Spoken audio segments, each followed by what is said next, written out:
So obviously there's been a lot of talk about the PlayStation 5 pricing. Not just the PlayStation 5 actually, but the Xbox Series X, Series S, the digital-only PS5, and then also all those fresh graphics cards. Now this morning, I just put out a video on a little console killer gaming PC type of build. You didn't even watch it yet because this is in the last like 2 hours I put this out without you even knowing. I did. I get a notification. Oh, all right. Okay, fine. Anyway, I had a blast playing with this little thing because I was actually crushing some of the figures on the PlayStation. I had a 3070 inside of this system and I'm having a lot of fun with it. But then I come to realize, in that case, Gigabyte sent it over. But you can't even, these cards, man, it's as crazy, if not crazier, than the game consoles with these new graphics cards that everybody wants. So it's just gaming madness this holiday season. And I found this cool article. This is by Sean Hollister over on The Verge, trying to figure out the true price of a PlayStation 5 and Xbox and all those graphics cards if you wanted to get one right now and if you were willing to pay the markup. So he went along, he skimmed eBay, looked at eBay for a while, tried to figure out, okay, what's the average selling price? He took a bunch of listings into consideration for all these various items and actually put together a nice little chart. So I guess if you are considering going to this secondary market, to the resale market, at least you have a rough idea of where you should be price-wise, as opposed to just pulling the trigger on the first, let's say, $1,500 listing because you're just balling out of control. No, you should know what the average figure is. Now, there's obviously a lot of money to be made in that secondary market, in the resale market. We've covered that a few times, but we now have an actual number for what that money to be made is. So at the top of the list, the PS5 disc model with a retail price of $499, the average street price, $1,024. So right around double. Now, there's an interesting tidbit within the article that there are some listings with a pre-configured buy it now price that don't sell, that actually lapse. So it's not like every single PS5 is selling. There are opportunities there if you're willing to pay that $1,000. So this is just giving us an idea of how tight the demand is. And also another thing to mention, turnover, which was another thing that he tracked. How many units per day is around 1,000 units per day.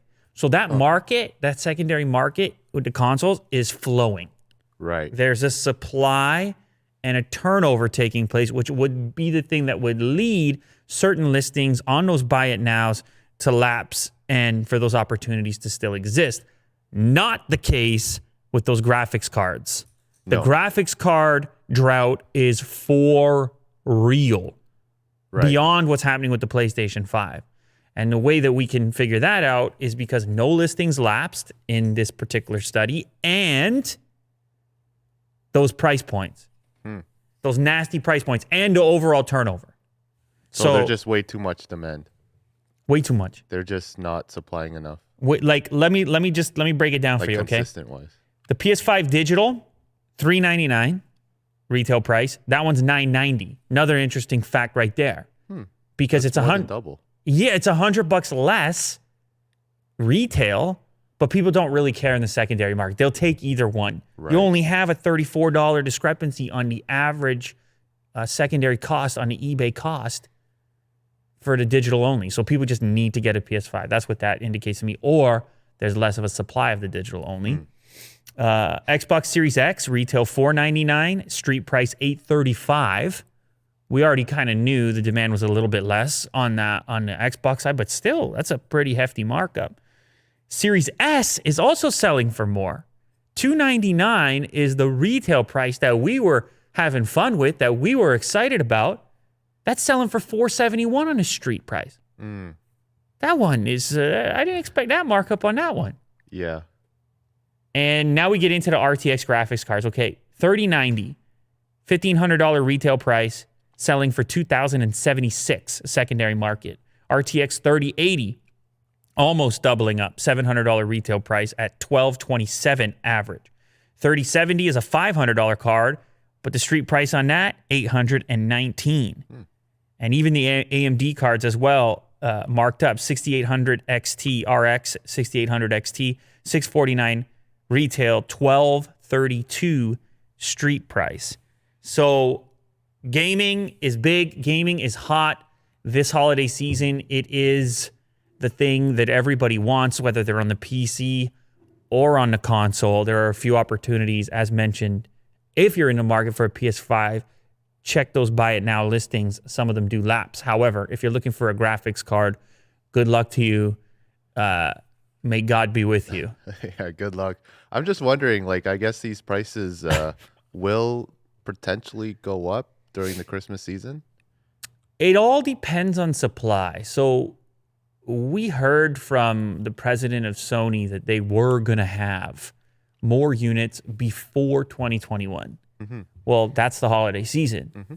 So the thing keeping these prices down is that there are some restocks that are still taking place. Yes.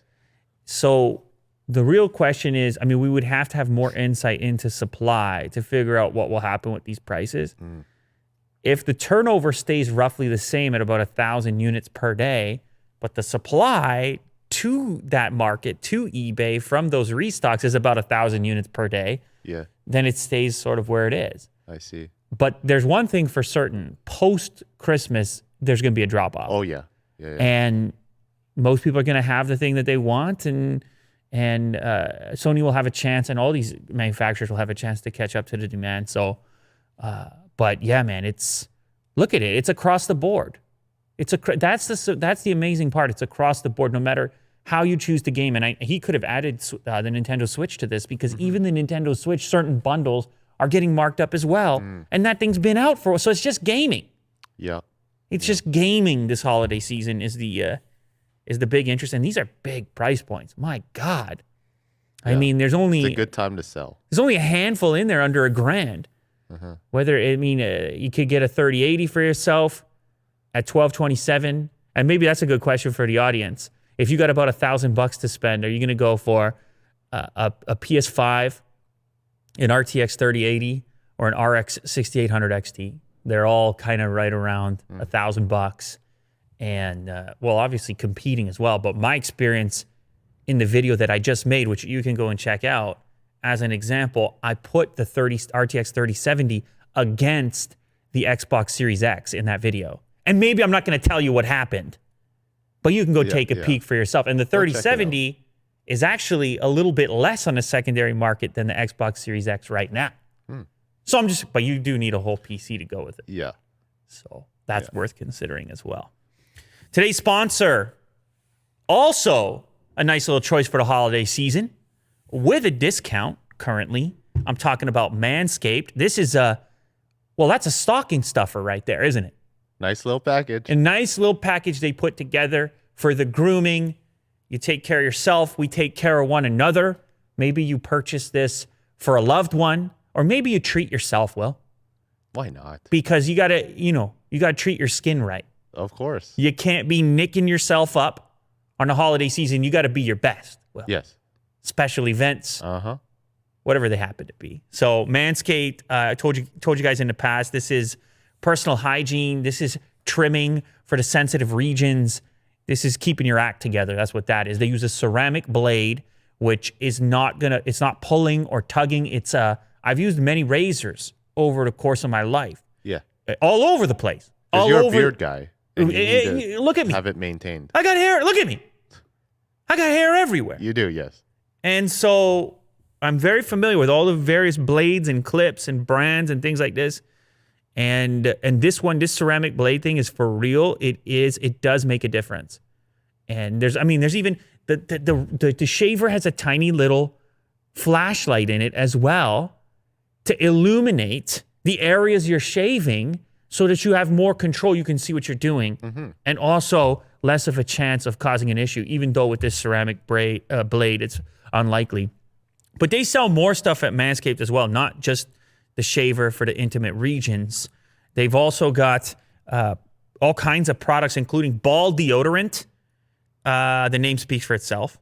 They got the toner, which has aloe vera and hazel extracts, cleanser, crop cleanser, body wash, full body wash.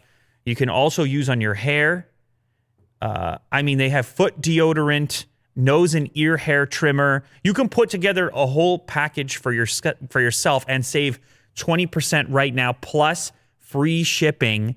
All you got to do is go to manscaped.com/Lou. That is manscaped.com/Lou for 20% off. You can be the ballsiest gift giver this year.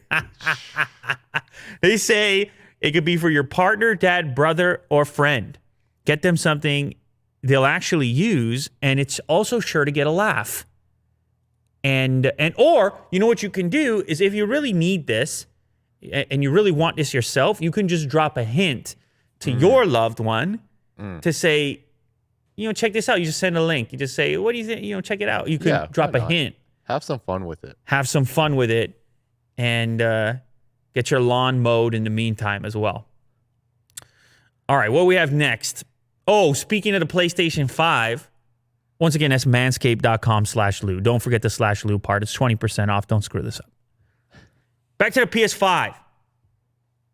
Man pays $900 on eBay and gets a concrete block instead. This is it's getting out of hand. This is the thing now. Yeah.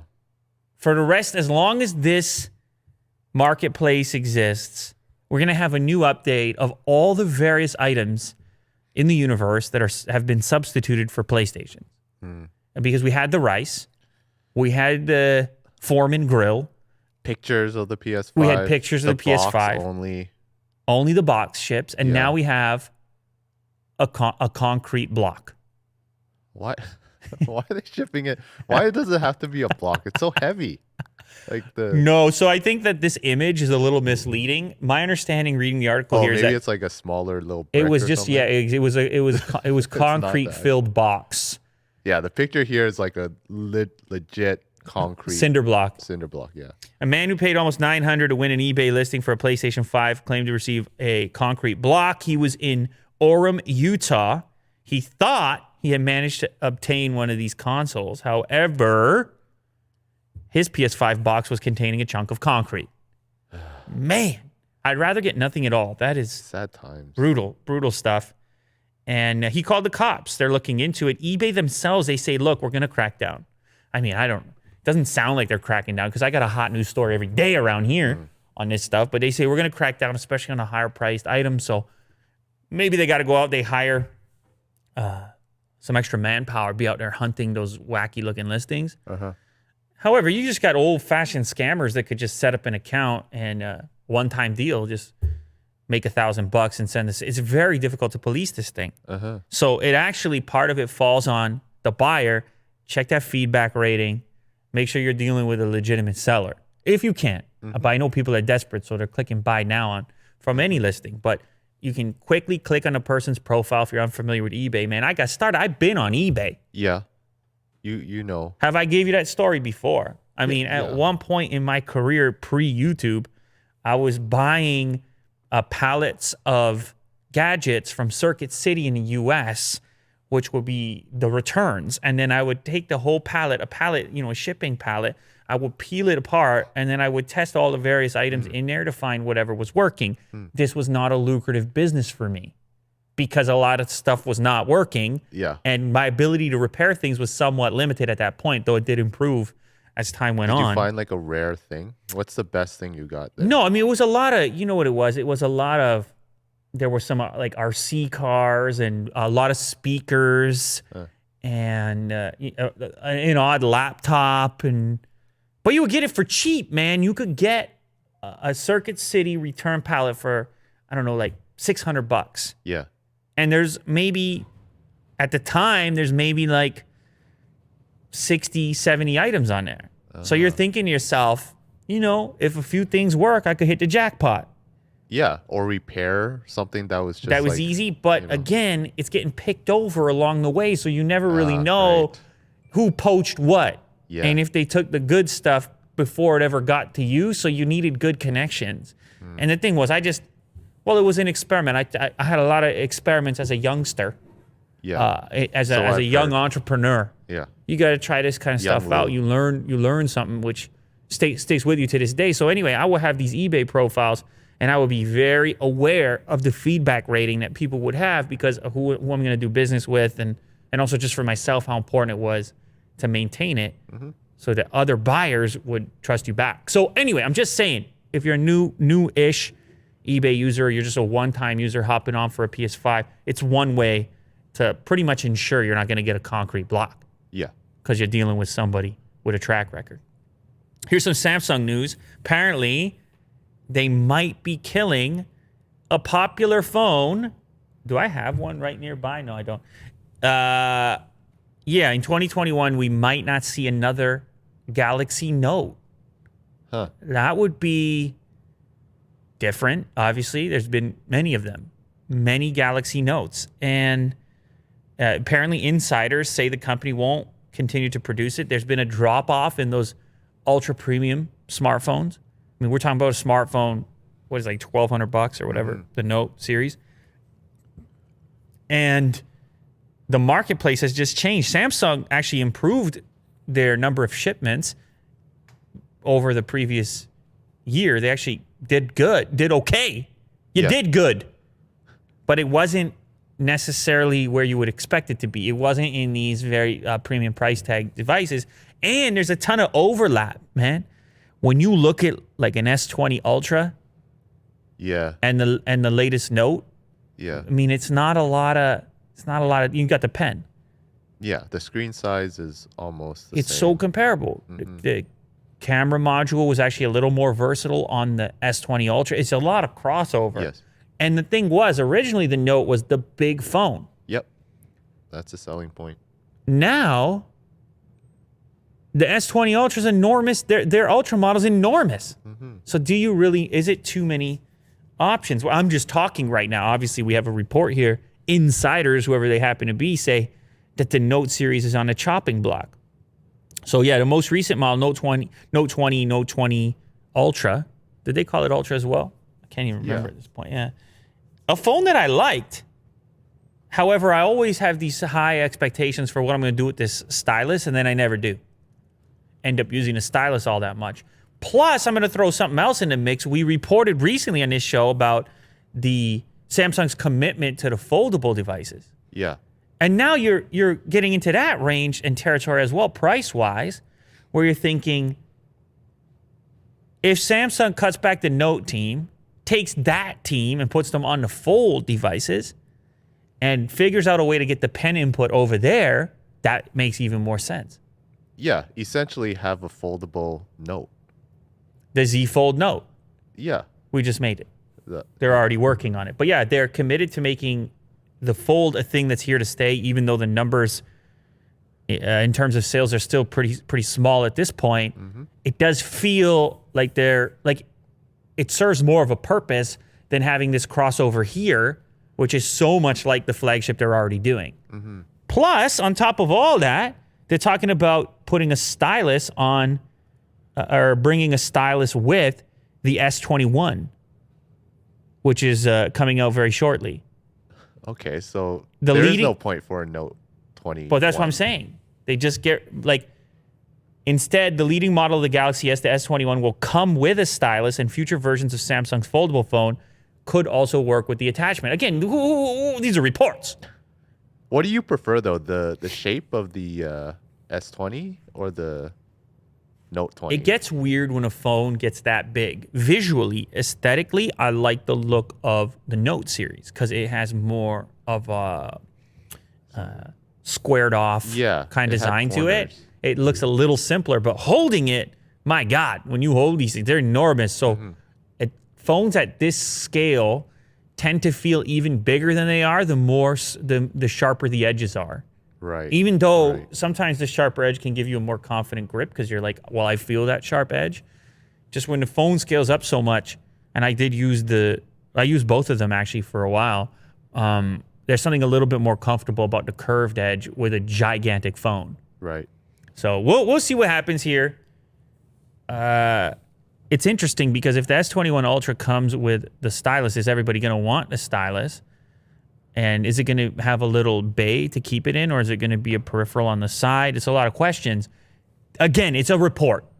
Yeah. Maybe they're trying to converge the the S20 line. Yeah, maybe or S21. Yeah, maybe One with Note, the pen instead of version. becoming a dedicated launch, just becomes one of the items inside of the S series. So you have like right now you have S20, it'll be S21. You have S21, S21 Plus, and S21 Note. Maybe, yeah. You see how you can do that? Yeah. Or S21 Ultra Note. And I guess the Note will just have a pen. Yeah, that's what I'm saying. Just a pen version instead of being an entirely different launch. Now, obviously, they benefit from having multiple launches because they get their name back in your mouth over and over again on the social media. We're talking about Samsung again because they have a separate event. But it doesn't matter if you don't move the unit. All the hoopla without the movement of the unit, it really... Hoopla, that's right. It wasn't really worth it. So we'll see what happens, but it could be RIP to the Note series. You let me know in the comments if you're going to shed a tear or not. Apple, we talk about this M1 stuff, and I stole the Mac Pro from you, and there's a lot of questions around how this will impact the Pro part of the lineup, even though I realize they call the 13-inch laptop, they call it a Pro. However, we all know, being pros ourselves. God, it's so dumb. Oh, I'm a pro now. Imagine you could buy your way into a pro. Like, no, anybody can walk in the store and buy a pro thing without being a pro. Yeah.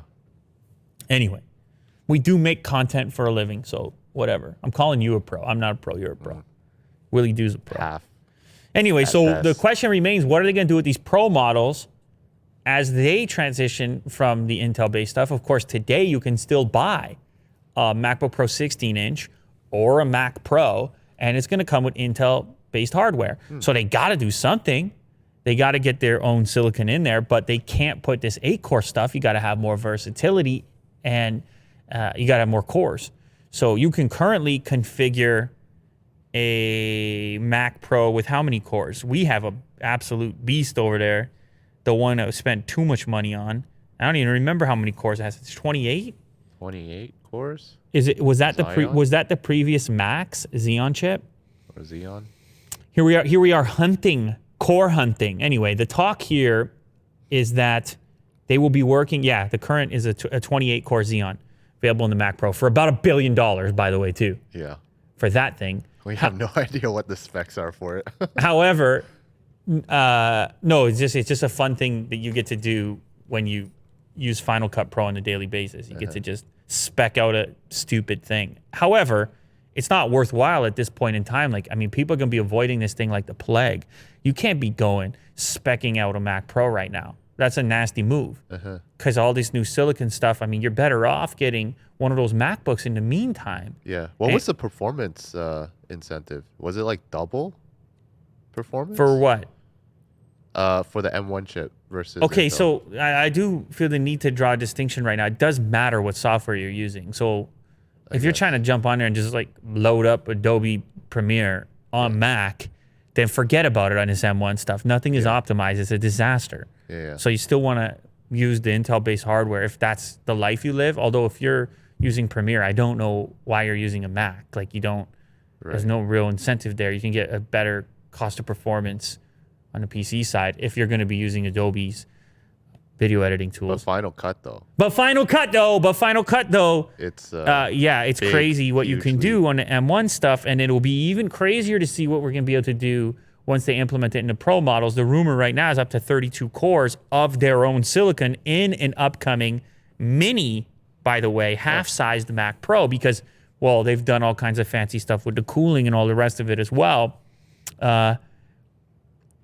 That likely won't come according to these tipsters. I mean, again, it's in the future at some point. So none of this is for sure yet. But apparently that Mac Pro model is slated for 2022.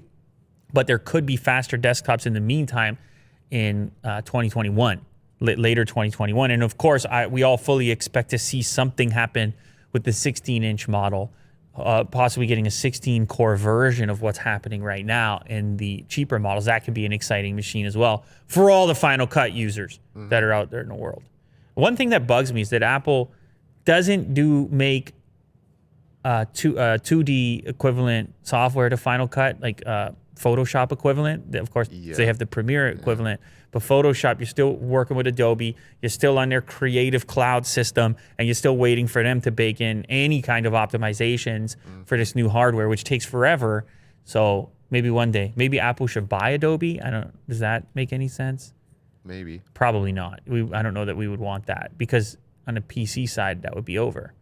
Although originally, Logic, what did they buy? Was Logic an independent and they bought it? The audio software? Anyway, it doesn't matter.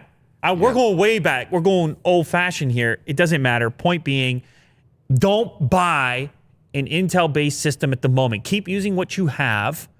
And if you want to get some of the M1 juice at the moment and see how it can impact your workflow, if you do use Final Cut, maybe just pick up a Mac Mini in the meantime. Yeah. $1,000 and wait for the Pro stuff. This stuff holds its resale value anyways. And then get the Apple Silicon inside of a Pro machine, whatever they end up putting, whether it's 32 cores, 16 cores, whatever. Speaking of upcoming MacBooks, they might look a little bit different too. Recent patent reveals that Apple is working on a new matte black finish. Well, not just for MacBooks, but also potentially for future iPhones. And this, of course, brings into frame some of the memory of the what was it, Vanta Black.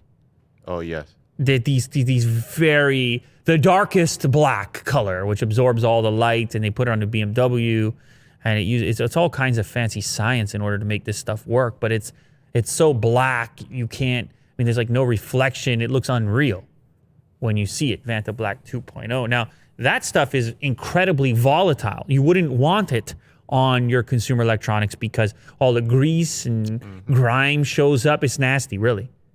And even the car, when they did it on the BMW, the journalists and whatnot were not allowed to get super close to it. Definitely not allowed to touch it. So you damage it essentially. So you can't, it's like a microscopic version of those audio cones that you use for sound diffusion. Like you will actually break the little fibers. Of it. Exactly. So you're going to need some sort of commercial variation of this that has durability characteristics. And Apple claims to have figured that out through this anodization process. The patent, which can be read the United States Patent and Trademark Office, describes the anodized part including light-absorbing features and pores containing color particles to maximize the matte black effect. These are similar characteristics to what they're doing with the Vanta Black stuff. Apple claims that the anodization could be used on aluminum, steel, and titanium, allowing it to be used in a variety of applications. Now, Apple did make a black MacBook once upon a time. Did they? It was a plastic product, though, and it did not look that great, even though a lot of people wanted it, just because it was kind of fun to have the black MacBook, also known as the Black Book. But yeah, the plastic showed all kinds of wear and tear. And at the time you had the white model or the black model, like it showed all the scuffs and grime, but it was cool. I mean, it was cool. Oh yeah. It was kind of a very stealthy.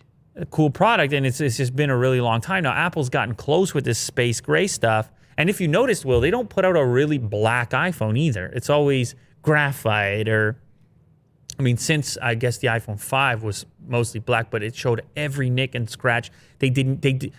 Currently, there is no real rock solid way to do black on a gadget outside of putting glass over top of it. Yeah. And then getting that reflection. So this could be the ultimate matte black MacBook and iPhone coming if this patent comes to fruition. I mean, that looks really nice. Okay, right? You're into it. You know? Matte black MacBook coming up for Willie Doo. They'll get working on it right now. That's all they needed. All they needed was you to give them the go-ahead. That's it.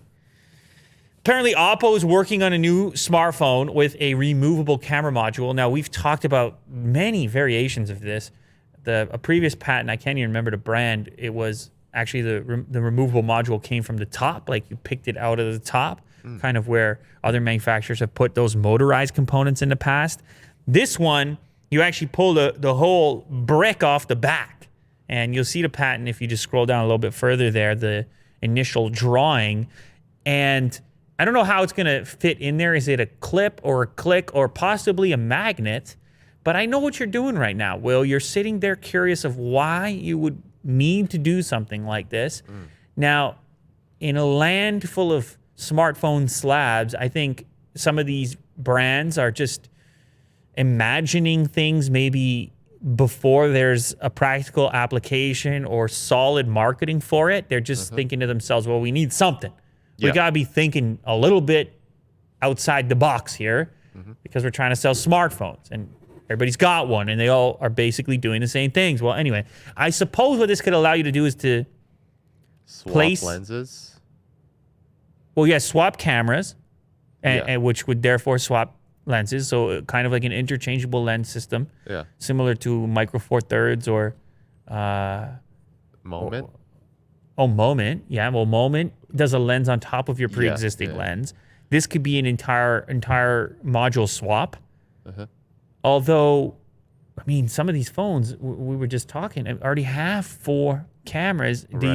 If you can have them all at the same time, why are you swapping? Unless you've got a much bigger sensor that swaps out with it. It could be interesting. Of course, the speculation here on Tech Radar is more around just getting a different perspective, like being able to place the camera smaller for taking selfies, things like this. If it were to work, transmit to the camera well off the camera, well off the smartphone, transmit to the smartphone, well off the smartphone. Look, of course, it's just a drawing at the moment, and they're definitely ahead of the game. But I like where you were going more than a different way to take selfies, at least for myself. Yeah, or it could be different modules in there. Not even cameras. Yeah, I don't know what, but right. I don't know. No, I think it's cool the way you went with it at first. An interchangeable lens camera system for a smartphone, which is able to take advantage of a much larger sensor, because oftentimes with these multi-camera setups that we have right now, there's some sort of a compromise when you switch over from the main camera. Yeah. Because they just, they're secondary. This way you could have the same full sensor size. Now, I don't know how to implement this. Obviously, I'm not the one making it, but presumably you could have more uniform performance across a variety of focal lengths. Right. And it's a nice profile. You just slot it in there, and then you don't need to have any attachments. So Willie Doo's helping out the tech world here. Come on, Oppo. He's not only he's getting he's forcing Apple into a matte black M1 MacBook Pro, but he is also now forcing Oppo into an interchangeable camera system for an upcoming smartphone. Absolutely. One more thing you're definitely going to want. LG is developing transparent OLED automatic sliding glass doors. We have seen them, we've seen transparent OLED displayed a number of times, but sort of mostly in the trade show setting and a little bit of commercial application, I believe, in a subway system in various cities where the actual glass in a subway car would be a transparent display. You've seen them show it off. I mean, there's Linus showing off a transparent TV. Now, listen, it's not perfect, obviously, as a TV because, well, there are sacrifices you're making by not having a back on the display. It looks cool, but you wouldn't necessarily want to watch video or play a game there permanently compared to a regular display. However, for other applications, it can be really cool, this technology, including not just the subway car and on the window, but also now potentially sliding doors. And you see these sliding glass doors in office buildings and various other places. And this would allow them to showcase, well, presumably ads. Yeah. Presumably ads, but also in this case, you can see a welcome note. Maybe you're walking through the airport, something about the city that you're visiting. It's a very high-tech kind of feel to it. It's a science fiction feel to it, which I typically vote for. Yes, very much so. And apparently it's already in the works. LG Electronics has signed a memorandum of understanding. I believe that means we're going to cut a deal with Assa Abloy, a Swedish conglomerate with a long history and lots of experience developing automated doors. So this deal is like, we can sell an automated door. You guys are experts in that. And we'll do the OLED part. and that means we're making it. And that means people are buying it. And if people are buying it, it means we're going to see it in the world. So it's actually further along. This is not a fringe thing. This is actually going to happen likely sooner than later. Right. Speaking of futuristic, Aptera is now taking orders on an EV that claims to never need charging. I don't know if you've seen this thing. Now, it's hard to compare it to the other successful electric vehicles in the marketplace, Tesla and others, because this one is, well, it does not look like a typical car at all. It looks like some sort of a crossover of a motorcycle and car. It's so tiny, little 3-wheel vehicle, which I think Elon has taken shots at in the past, saying he would never develop a 3-wheeled vehicle because of safety concerns and other things. However, that didn't stop this group. Aptera needed to develop something incredibly efficient so that they could, and in this article on Car and Driver, they call it a battery with wheels. Like basically all the weight is the battery, and then it's the most minimal materials possible to get these incredible range figures. We're talking about hitting previously seemingly impossible target of 1,000 miles of range on a charge. 1,000 miles. And doing so with a 0.13 coefficient of drag, allowing it to expend only 100 watt-hours of energy per mile. I know that means a lot to you, Will. The point is, the thing is stupid efficient. So how does it charge? Solar. It's solar. So their claim, now it's not like as you're driving, you are converting solar into electric in real time without, you're expending more energy than you're gathering.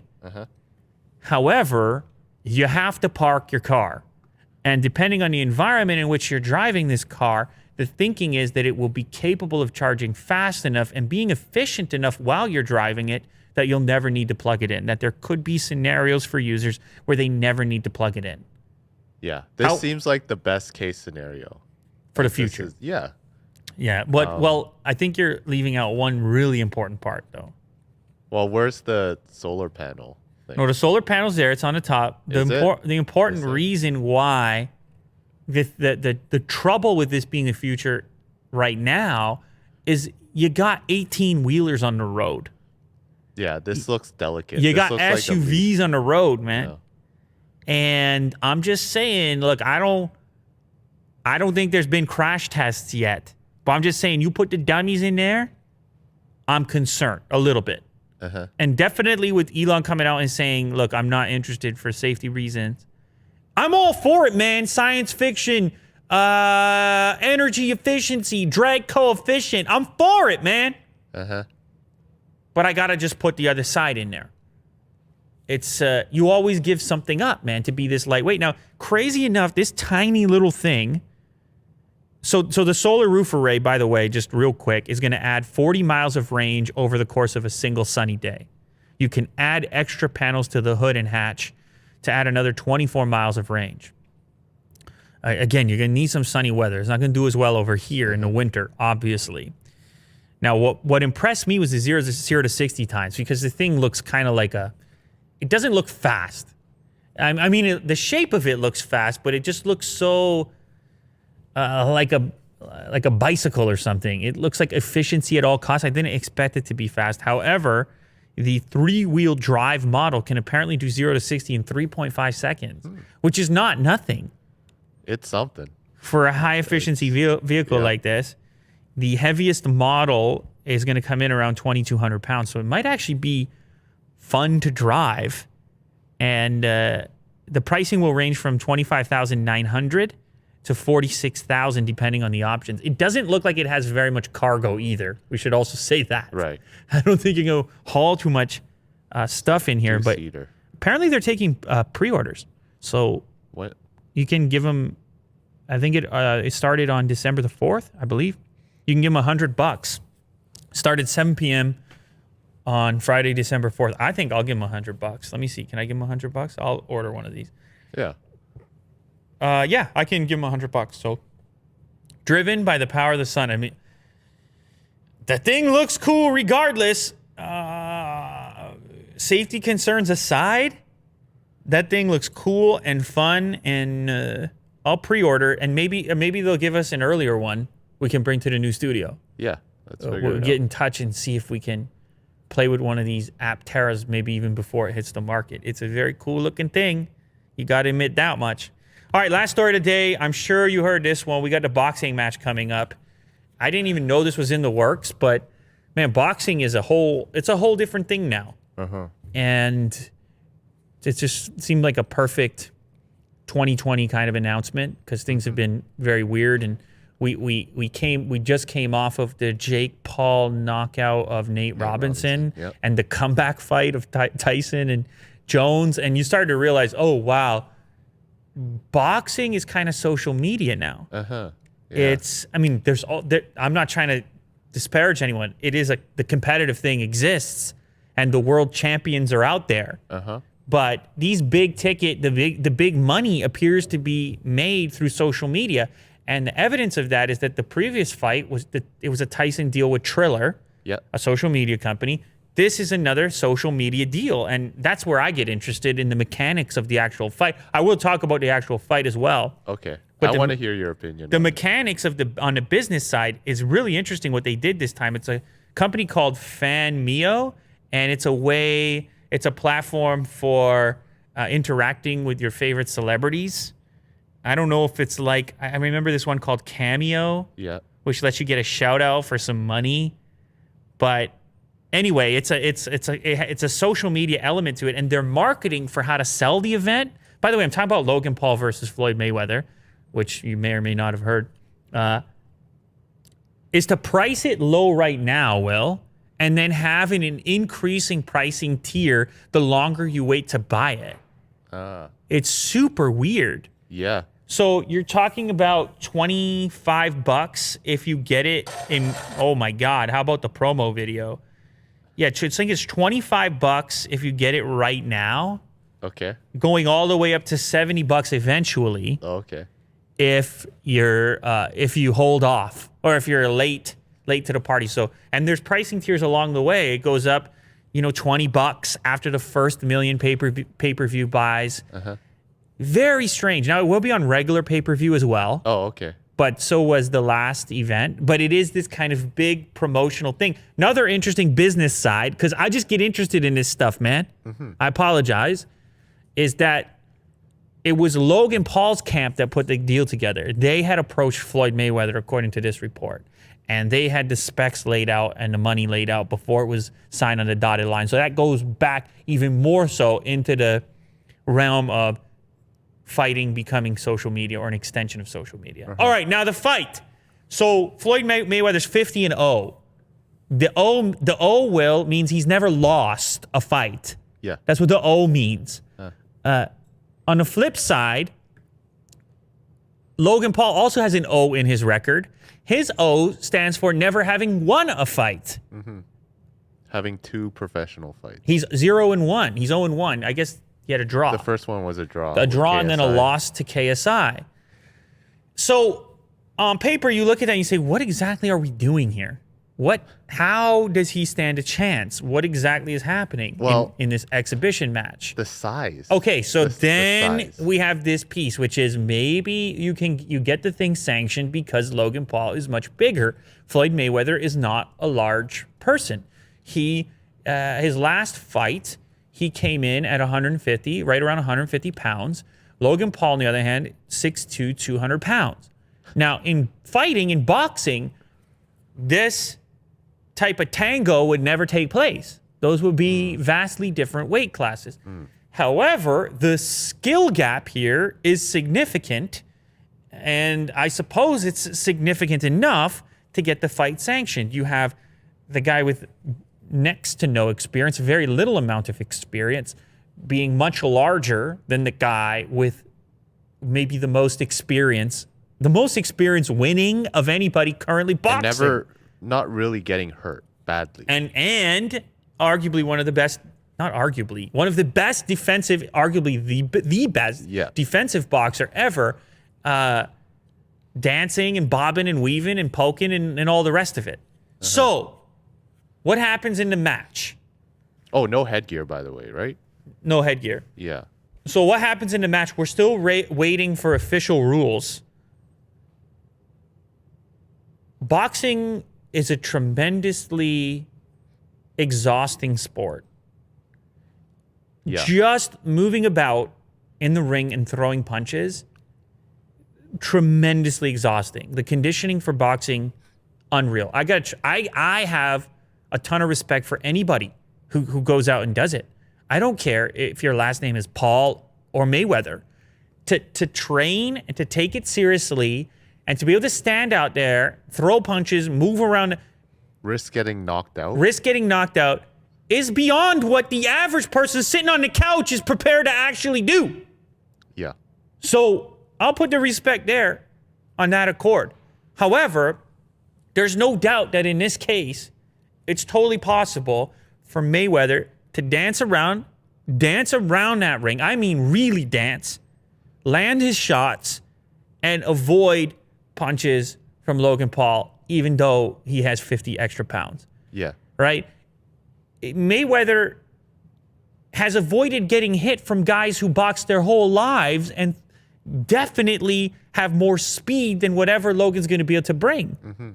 So why is he going to get hit now? The only way he's getting hit now is if he's been slacking hard, chilling, drinking beer, and not caring about training at all. I'm talking about Mayweather. Yeah. Which I highly doubt that's his lifestyle now. Because I feel he's constantly training. He's constantly even training. Events. He put away $400 million when he fought McGregor. $400 million. You don't think it's always on the back burner? I may have to do this again. Yeah. I may want to do this again. I may want to go make one thing's for certain, Will. He's going to dance around the ring. All right? He's going to have fun with it. He's going to have fun. And he's going to make a lot of money. And both of them are going to make a lot of money. Yes. And by Logan getting this deal done and attaching himself to Mayweather, and I felt this same way about Paul fighting Robinson, as opposed to YouTubers fighting YouTubers in this weird social media thing. Yeah. When they go across, they rope the professionals and rope the professionals in. Now you have two worlds colliding that might not typically collaborate. Yeah. And what you end up with, and I saw this happen with the Jake Paul, Nate Robinson knockout, is you had NBA players tweeting about it. Right. And you had the real fight press talking about it.